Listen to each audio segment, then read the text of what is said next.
오늘은 누가복음 20장 계속해서 누가복음 나가고 있는데요.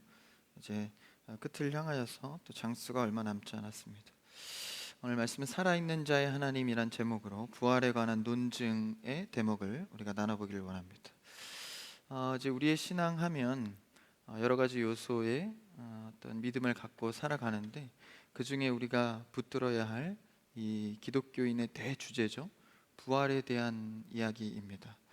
이 부활하면 우리가 여러 가지를 이제 신앙적 상상으로 이렇게 생각해 볼 수 있는데 사실 부활에 대해서 명확하게 글로 드러낸 여러 가지의 내용들은 많지 않습니다.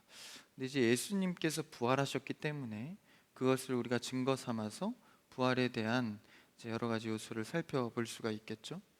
이제 부활하면 여러분 우리도 이제 부활하면 어떤 것이 먼저 떠오릅니까? 이제 불멸에 대한 생각을 먼저 합니다. 육신이 새롭게 되어서 이제 육체의 모습을 그대로 했지만 다른 모습. 그러니까 예수님도 그 육체 그대로 부활하셨죠. 근데 다른 몸이었습니다. 그러니까 알아보긴 했으나 이제 막 순간 이동을 하기도 하시고, 그래서 완전한 이 육신의 어떤 모습은 하지만 넘어선 세계의 육신을 갖고 있었다는 것이죠. 그런데 우리가 이 부활을 생각하면 이런 육신의 영원함, 이 불멸에 집중을 많이 하기 마련입니다. 그리고 기독교가 아니어도 어떤 신화나 이야기를 볼 때 부활했다 하면 이게 되살아나서 이 육신이 불멸한다, 어떤 이런 초점을 많이 맞춥니다. 오늘 말씀에서도 그 이야기를 다루면서 예수님께서 더 집중하고자 하는 부활을 통해서 나타내고자 하는 메시지를 우리가 몇 가지 붙들기를 원합니다. 이제 부활 논쟁에 대한 내용으로 오늘 말씀을 이제 사두개인과 예수님의 대화 속에서 볼 수가 있습니다. 그래서 성경의 관심은 이제 부활이 어떻게 되어서 우리가 이 세상에서 이해할 수 있는 그런 데 있지 않고 이제 부활을 통하여서 하나님의 관계적 입장을 말해주고 있습니다. 사실 이 부활의 주제지만 이 논증을 통하여서 이제 부활의 어떤 능력, 기적, 이면에 담긴 부활 속의 진리를 보고자 함이죠. 27절 첫 절에 보면 사두개인이 등장을 합니다. 한번 읽어볼까요? 27절 시작. 부활이 없다고 주장하는 사두개인 중 어떤 이들이 와서. 이 사두개인들은 이제 부활을 믿지 않는 그룹이었습니다. 그러니까 부활을 없다고 여겼기 때문에 이 죽고 다시 살아나는 부활을 주장하는 이 예수님에게는 굉장히 대적적이었죠. 예수님뿐만이 아니라 이 바리새인들에 속해 있는 이 서기관들, 이 바리새인과 서기관들은 부활을 믿었습니다. 그러니까 예수님과 같은 입장인데 그 속의 의미는 좀 다르죠. 근데 어쨌든 이 사두개인은 부활을 믿지 않았습니다. 그러니까 사두개인의 성경과는 부활은 없다라고 믿고 있었던 것이죠. 근데 그 사두개인들이 이렇게 주장한 것이 단순히 자기들이 생각한 것이 아니라 이제 모세의 글이라고 나오는데 한번 28절을 읽어볼까요? 28절 시작. 물어 이르되 선생님이여, 모세가 우리에게 써주기를 만일 어떤 사람의 형이 아내를 두고 자식이 없이 죽으면 그 동생이 그 아내를 취하여 형을 위하여 상속자를 세울지니라 하였나이다. 이제 모세의 글을 언급하면서 사두개인이 예수님께 묻는 거죠. 근데 이제 궁금해서나 현답을 얻기 위해서 묻는 게 아닙니다. 사두개인은 자기가 믿지 않는 부활을 또 이렇게 인기를 끌면서 부활이 있다고 주장하는 예수님을 넘어뜨리려는 심상으로 묻고 있는 거죠. 굉장히 이제 가로막힌 질문을 통해서 그 예수님이 주장하는 신학을 무너뜨리려고 하는 겁니다. 이 사두개인이 주장하는 건 무엇입니까? 모세의 글에 이렇게 써 있다. 이 사두개인들은요, 모세의 글만을 정경으로 채택했습니다. 다시 말하면 진리의 하나님 말씀은 모세오경, 창세기, 출애굽기, 레위기, 민수기, 신명기, 이 5개의 글만 하나님의 글이라고 채택을 했습니다. 그러니까 다른 글은 선지자의 글들 이런 거 취급을 안 했던 거죠. 근데 이제 자기들이 정한 그 성경관 속에서 이 부활을 믿지 못하는 겁니다. 그러니까 이제 우리가 지금은 성경 완성 시대를 살아서 이 66권을 모두 다 믿고 보지만 이제 지금도 구약만 믿는 유대인들이 있고 또 몇 가지를 채택해서 믿기도 하고 그런 면모 속에 뭐 어떤 성경을 좋아하기도 하고 말이죠. 뭐 요한계시록만 집중해서 파헤친다든지 이런 것은 건강한 신앙생활이 될 수 없습니다. 하나님께서는 우리에게 완성된 성경 66권을 주셨습니다. 그래서 어떤 말씀을 보든 정경적으로 해석할 수 있어야 하는 것이죠. 그러니까 시편을 보더라도 성경의 주제가 뭐죠? 예수 그리스도. 예수 그리스도의 정경적, 이 성경 전체에서 말하는 것이 무엇인가의 관점에서 볼 줄 알아야 합니다. 그렇지 못했던 모세 오경만 갖고 자신의 신학을 구축했던 자들은 결과적으로 부활을 믿지 않는 지경까지 이르러 있다는 것이죠. 그러니까 우리가 진리를 갖고 어떻게 해석하고 어떻게 믿느냐가 매우 중요합니다. 좋은 교회와 좋은 사람들을 만나 그리고 신앙생활 하면서 정확한 성경의 올바른 해석을 배워가시기를 축복합니다. 그래서 크리스찬 교회 이 교단에서는, 우리 합동측 교단에서는 이런 성경의 해석에 있어서는 매우 예민하고 매우 엄격하게 다룹니다. 그렇기 때문에 이 66권의 정경적인 해석과 생각 그 눈이, 성경을 보는 눈 없이 자신이 원하는 대로 보고자 하는 대로 본다면 성경을 보는 눈이 좁아질 수밖에 없는 것이죠. 그래서 그 모세의 글을 언급하면서 어떤 예시의 말을 합니다. 부활과 관련된 거죠. 예수님께서 이것에 대한 이제 뒤에 답을 할 때 다른 걸로 변증하지 않고, 그래 너희가 모세의 글로 나한테 질문을 하냐? 그러면 내가 모세의 글로 답변을 해주겠다. 근데 이제 예수님께서는 정경적인 당연히 이 시각을 갖고 있죠. 그 속에서 잘못된 그들의 성경 해석을 예수님이 모세의 글을 다시 통해서 반박하는 장면입니다. 그 속에서 우리가 알 수 있는 가르침을 받기를 원하는데 28절에 보니까 만인이라고 하면서 가정을 드는 거예요. 어떤 사람이 이제 형이 아내를 두고 자식이 없이 죽었다고 하는 거예요. 그러니까 상속법상 이제 남편이 있거나 아내 그 자식이 있어야 하는데 자식 없이 남편이 죽은 겁니다. 상속을 할 수 없으니 그 형제 중에 한 명을 택하여서 다시 그 가정을 이어가는 거죠. 이런 형태로 당시의 법상 이렇게 이어갔는데 또 가정을 듣는데 또 극단적으로 들어요. 7형제나 있어요. 29절을 한번 읽어볼까요? 29절 시작. 그런데 7형제가 있었는데 마지가 아내를 취하였다가 자식이 없이 죽고.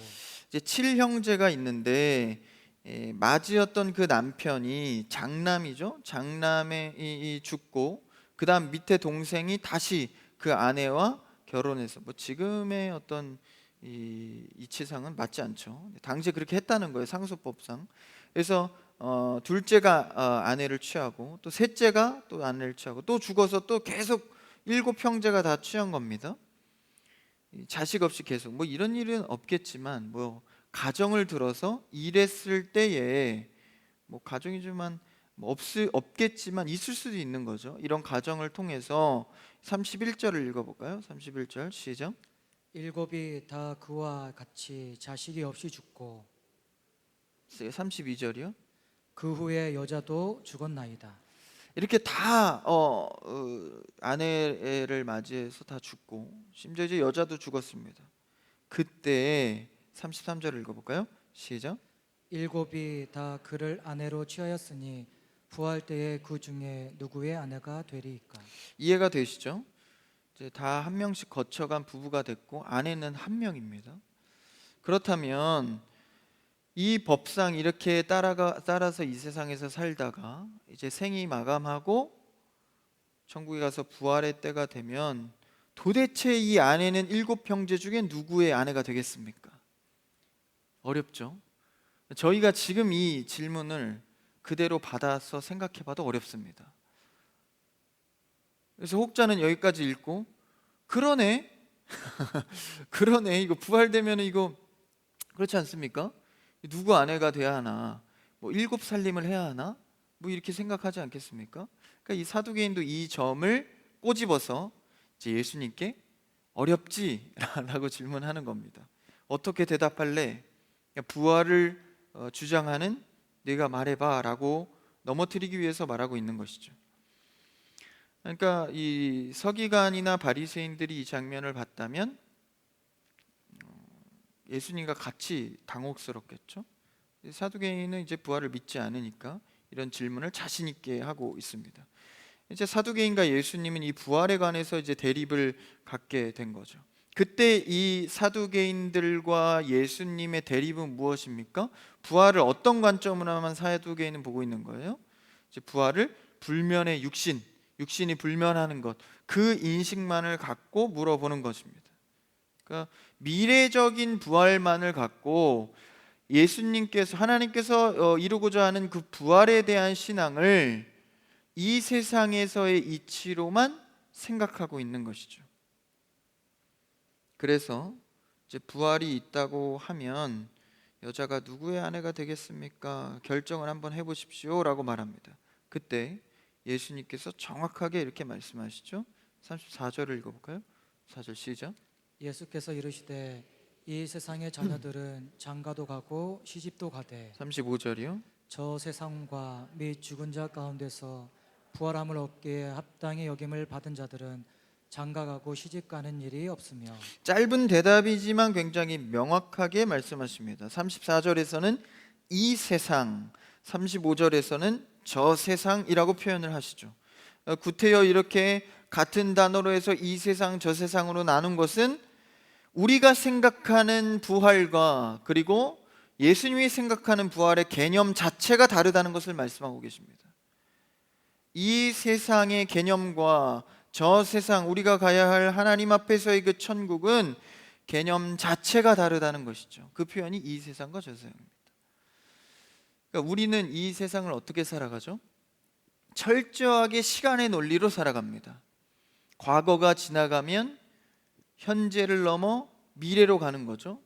그러니까 이제 지금 현재의 시간도요 지나가니까 계속 과거로 그렇죠? 흘러갑니다. 그리고 우리가 알 수 없는 그 미래, 그것은 시간이 가야 알 수 있는 것이죠. 하나님께서는 말씀은 영원하셔서 지금 말씀하셨지만 그 말씀은 미래적으로 이미 이루어진 것처럼 말씀을 하시죠. 되었다, 그렇죠? 그렇게 될 것이다가 아니라 되었다 이렇게 말씀하시죠.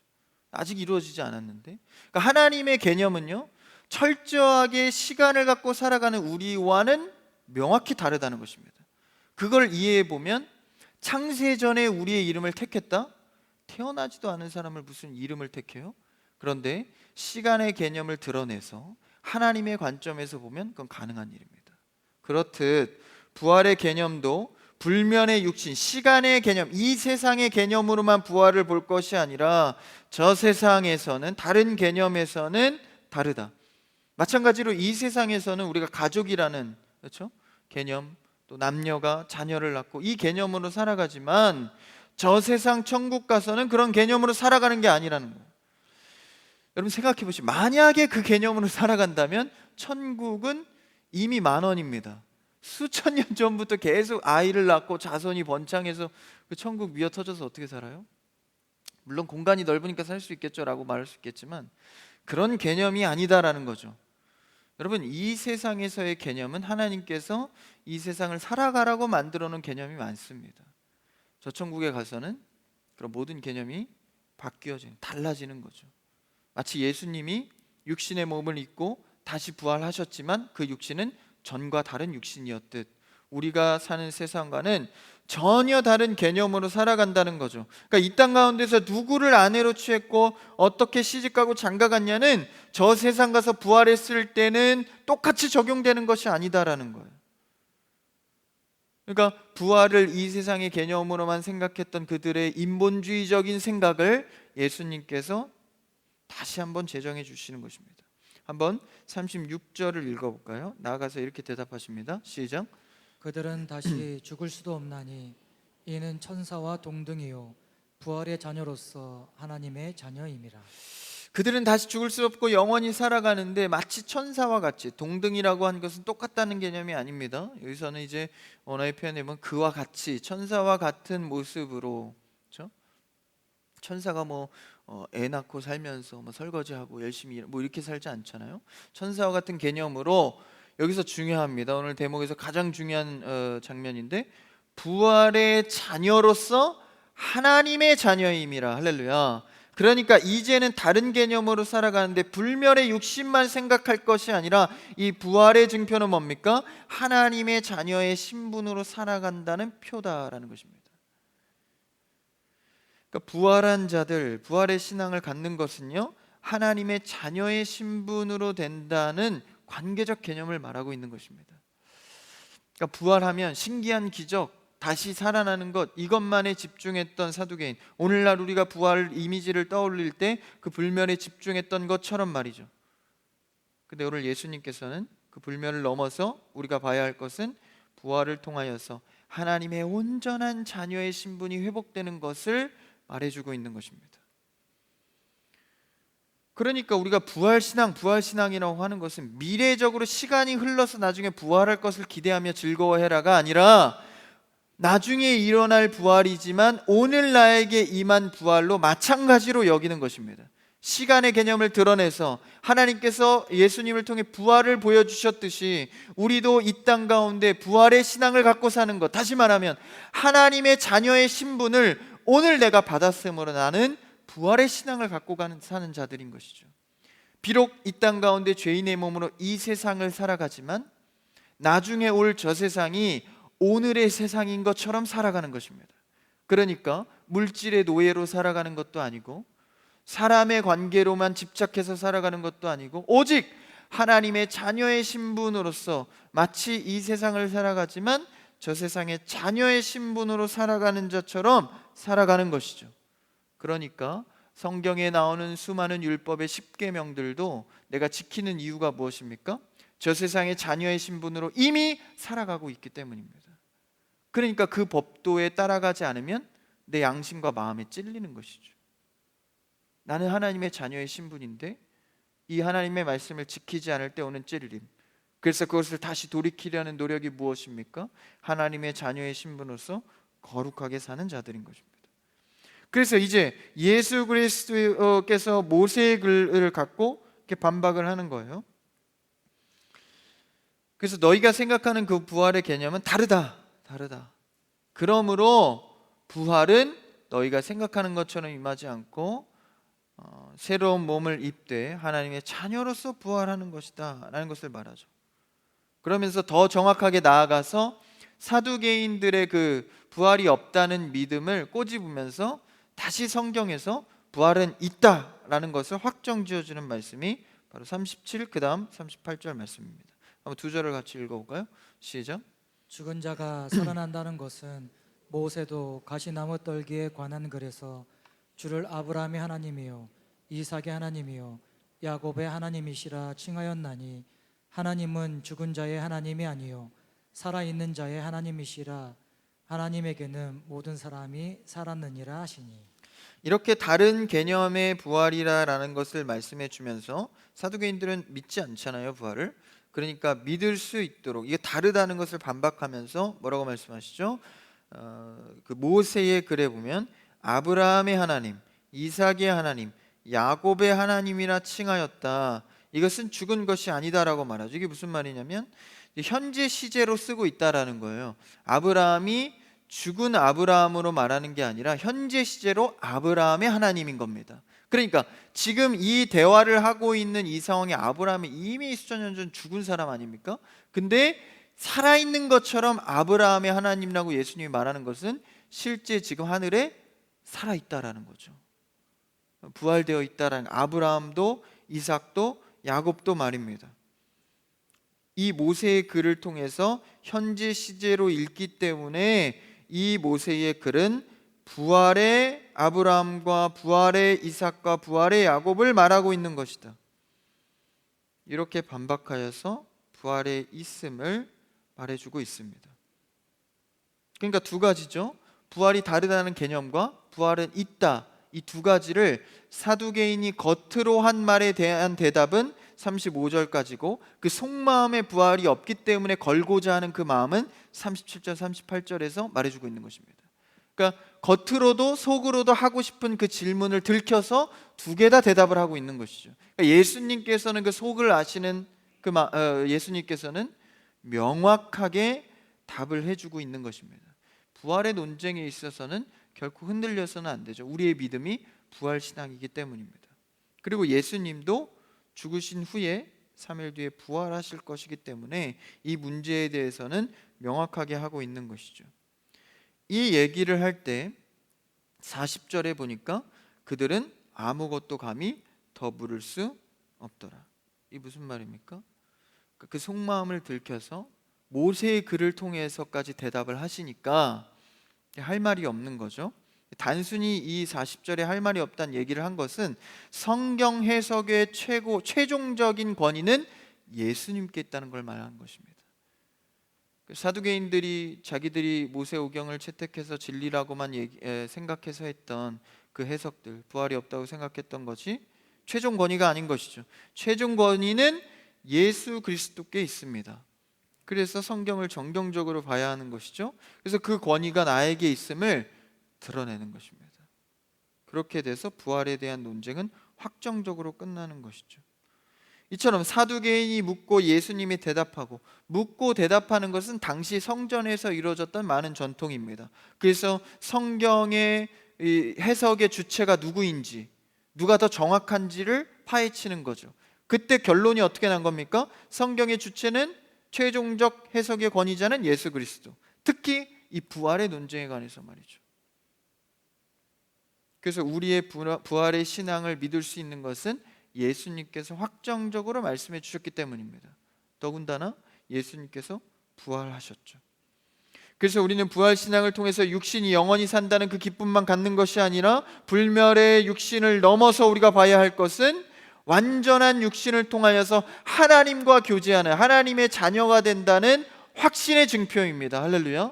그러므로 우리가 하나님과의 관계가 자녀되었다는 것은 내가 부활의 신앙을 확신으로 믿는 것이죠. 하나님과의 자녀의 신분의 완성은 이 부활에 있습니다. 예수님이 부활하신 다음에 뭐 하셨죠? 승천하셨습니다. 승천은 하늘로 올라가면서 촥 날개를 펴면서 멋있지 이걸 보여주기 위함이 아니라 하나님께서 받으셨다는 것입니다. 죽으시고 부활하신 예수 그리스도를 하나님이 받으셨다는 증표죠. 우리도 부활한 뒤에 뭐가 이루어집니까? 하나님의 받으신, 다시 말하면 오늘 말씀에서 하나님의 자녀가 되는 신분을 주시는 것입니다. 그러므로 우리가 부활의 신앙은 미래적인 것이 아니라 오늘 내가 자녀의 신분으로 살아가는 확신 속에 부활의 신앙이 들어있는 것이죠. 사두개인들의 부활은 어떤 개념이었냐면 민족과 종족이 계속해서 계승되는 것, 민족이 이어지는 것을 부활로 여겼습니다. 그러니까 완전히 다른 부활의 개념을 갖고 있었던 것이죠. 왜 그렇습니까? 모세 오경만을 채택해서 성경을 잘못 해석하고 이해하고 있었기 때문입니다. 여러분, 성경을 볼 때에 성령의 감동으로, 또한 교회의 권위로, 또 해석의 권위를 통하여서 명확하게 성경을 보고 해석하는 여러분들을 축복합니다. 그래야 내 말과 행동이 전혀 달라지는 것이죠. 완전히 달라지는 것입니다. 이때 또 한 장면을 보면 이제 39절을 읽어볼까요? 예수님의 대답이 다 끝났습니다. 그 다음 39절 시작. 서기관 중 어떤 이들이 말하되 선생님 잘 말씀하셨나이다 하니. 이 느낌이 어떠십니까? 잘 말씀하셨나이다 이렇게 대답을 했어요. 서기관이. 아까 서기관은 부활을 믿는다고요, 안 믿는다고요? 부활을 믿습니다. 사두개인과는 반대이고 예수님과 같이 서기관은 믿고 있었죠. 근데 예수님이 이해하는 부활과는 사뭇 다른, 서기관들은 육신의 불면에 집중한 부활만을 갖고 있었죠. 근데 어쨌든 이 예수님이 이 서기관 편에선 부활이 있다는 주장을 해준 거 아닙니까? 그럼 서기관은 이제 사두개인들 보고 꼴 좋다, 잘하셨습니다. 그렇죠, 부활이 있죠. 이 정도로 말하고 있는 거예요. 그러니까 부활에 대해서 알고 있긴 한데 명확히는 몰랐었던 것이죠. 근데 어쨌든 알고 있다는 표면적인 동의에 의해서 그냥 이제 잘했습니다 라고 동감하고 있는 것이죠. 그러니까 우리가 말씀의 은혜를 받을 때도요, 그냥 내 육신적인 동의가 돼서 은혜를 받는 것이 아니라 정확하게 성령의 깨달은 바를 통하여서 말씀을 정확히 이해하고 은혜 받는 여러분들을 축복합니다. 그러니까 자신의 경험이나 감흥에 의해서 은혜 받지 마시고요, 나도 평소에 그렇게 생각했어, 동감해 그거를 은혜 받았다고 착각하시면 안 됩니다. 명확히 말씀을 알고 내 마음에 찔림과 해결함이 있어야 하는 것이죠. 그래서 육신의 부활, 불멸만을 생각했던 서기관들, 그들의 이 잘 말씀하셨다는 동의가 예수님과 같은 동일까요? 그렇지 않은 것 같습니다. 그것을 어디서 밝히냐면 예수님께서 이 몇 절만 뒤로 가면 아예 서기관들에 대해서 이렇게 말합니다. 46절을 읽어볼까요? 46절 시작. 긴 옷을 입고 다니는 것을 원하며 시장에서 문안받는 것과 회당의 높은 자리와 잔치의 윗자리를 좋아하는 서기관들을 삼가라. 지금 서기관들이 부활에 대해서 동의는 했지만 그의 삶을 보면 부활 신앙인지 아닌지를 알 수 있는 겁니다. 긴 옷을 입고 다니면서 자신의 신분을 노출시키면서 문안받는 것, 시장에서 인사받기를 좋아하고 회당의 높은 자리, 잔치의 윗자리를 좋아하고 사람들의 인정받는 것, 이런 것들만 좋아한다는 거예요. 실제 삶의 실천 또한 볼까요? 47절을 한번 더 읽어봅시다. 시작. 그들은 과부의 가산을 삼키며 외식으로 길게 기도하니 그들이 더 엄중한 심판을 받으리라. 더 엄중한 심판을 받으리라. 부활을 알면서도, 부활이 무엇인지를 동의하면서도 그의 삶에서는 부활의 신앙, 다시 말하면 하나님의 자녀의 신분에 대한 실천이 전혀 없는 것을 보고 더 엄중히 심판을 받으리라. 다시 말하면 교회 나온다, 나 기독교인이다, 하나님 믿는다고 하면서 삶의 모습 속에 전혀 드러나지 않는 것은 제대로 알지 못하고 있다는 것이죠. 다시 말하면 믿지 않는다라는 것입니다. 여러분, 성도라고 하면서 기사에서, 뉴스에서 얼마나 많은 기독교인들이 질타를 받고 매스컴의 어떤 스캔들에 휘말립니까?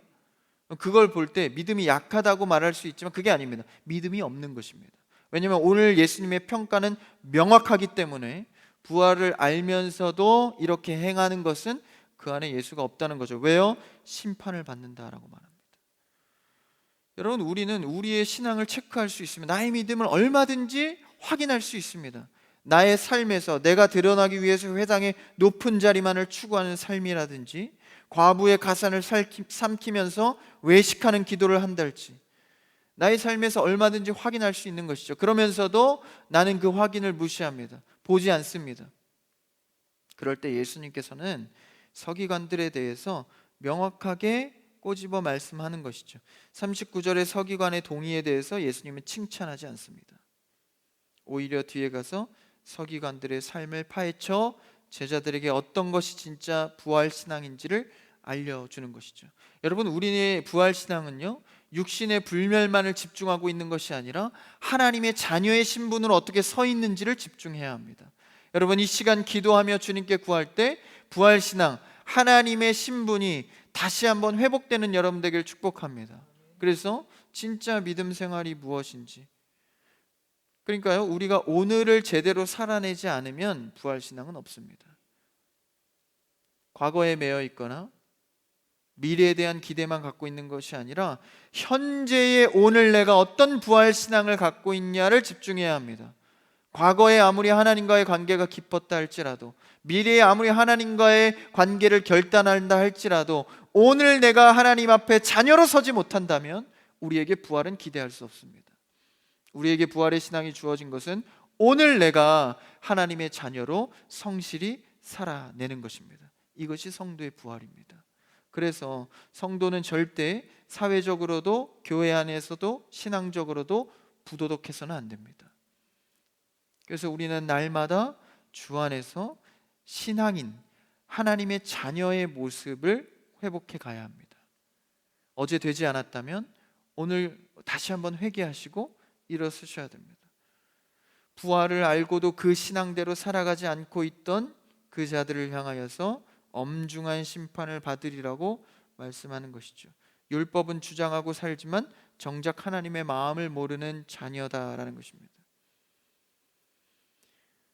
그랬을 때 자신만 어떤 이기적으로 윗자리에서 이것뿐만이 아니라 남에게까지 그렇게 막 행하는 거예요. 과부에게까지.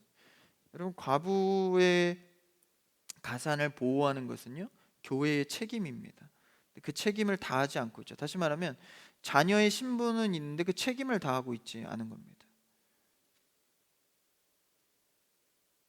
그래서 예수 그리스도의 부활이 진정으로 우리의 삶에 어떻게 영향력을 미치고 있는지를 말해주고 있는 것입니다. 제자들이 예수님이 부활했을 때 여전히 실족하고 있었습니다. 물론 예수님을 만났을 때 기뻤지만 여전히도 사실 힘이 없는 건 마찬가지였습니다. 왜 그럴까요? 한번 생각을 해보십시오. 예수님이 부활은 했지만 전에와 같이 힘없이 십자가에 돌아가실 정도의 육신으로 똑같이 부활했다면 그들에게는 소망이 없는 거예요. 예수님이 부활한 데는 무슨 소용이 있습니까? 로마를 무찌를 힘을 갖고 부활한 게 아닌데 똑같이 육신을 갖고 그냥 부활한 건데 무슨 힘이 있겠어요? 그러니까 그들의 부활 속에는 아직도 육신적 불멸만 갖고 있었기 때문에, 그 인식만 갖고 있었기 때문에 예수님이 부활한 것에 대해서는 그렇게 큰 기쁨이 있는 건 아닙니다. 예수님이 다시 보게 되었다, 그 정도 기쁨인 것이죠.